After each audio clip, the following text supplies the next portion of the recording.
uh, the end, chapter 10 and the beginning of chapter 11, where very much Gus Trenner is expecting stuff and is starting to demand stuff, and we definitely see Lily kind of trying to kind of put her off.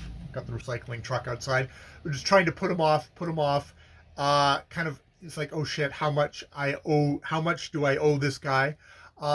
She also gets a invitation to another thing by she meets, God damn it, Mr. Dorset, George Dorset, who gets an invitation for Bertha Dorset, whose letters she still possesses, and she says, she doesn't actually hate her as much anymore because she's got her letters. She's in, what is it?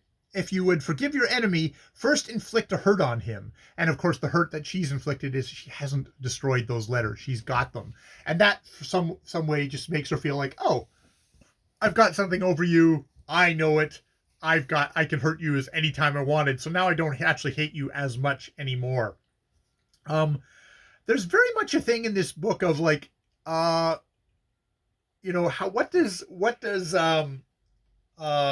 how does the author feel about Lily Bart? Lily Bart is a very vain person. Lily Bart is a person who just assumes that people love her, that she can do whatever she wants, that sort of the rules don't apply. And you can see we're getting really setting her up as this arrogant, aloof, deluded young woman who is going to fall hard. Um, and is surrounded by people who are a lot more shark-like, a lot more clear-eyed. One of those being Mr. Rosedale, who, it's like, is it an anti-Semitic thing? It's very much, it's like his race. He's the patience. He's used to rebuffs. There's almost a thing of like we're getting into like almost kind of sympathy with Rosedale, even as we're portraying him as the kind of stereotypical Jewish guy. I mean, that's one of the things she thinks, like, oh, I don't have to worry about appearing as his date at the opera because this doesn't apply to me. It's like, and it's very much the author's like, no, it applies to you. You're out with an odious Jewish man, which is like, this is going to be the thing is like, I'm not anti-Semitic and I don't think someone is lowered by being out with a Jewish guy, but this society sure does, and it feels like this author does. It's like, how dumb she is being, which, it's that interesting kind of a mix.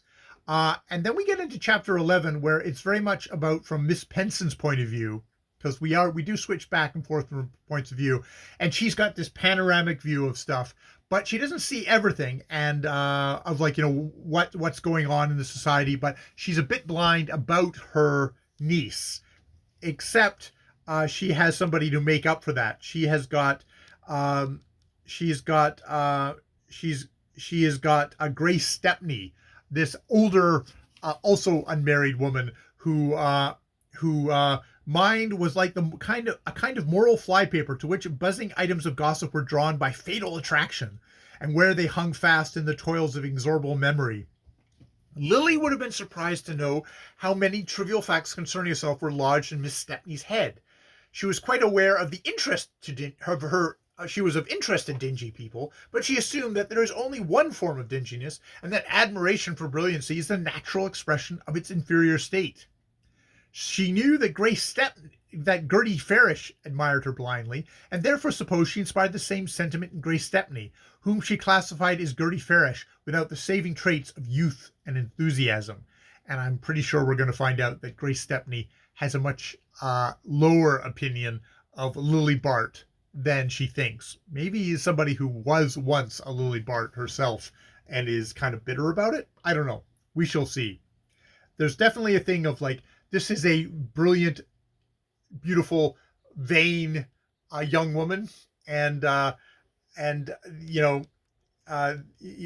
Edith Wharton is definitely got some opinions on these brilliant young women, and it's not a very flattering one. It's like we're kind of slapping down a beautiful young woman and calling her vain and arrogant and stuff like that, and it's like that's a certain kind of a certain kind of a view of women that both males and females can have. Is it unwarranted in this case? Probably not with how the character's been constructed, but it's interesting. All right, I'm going to stop there. More videos later.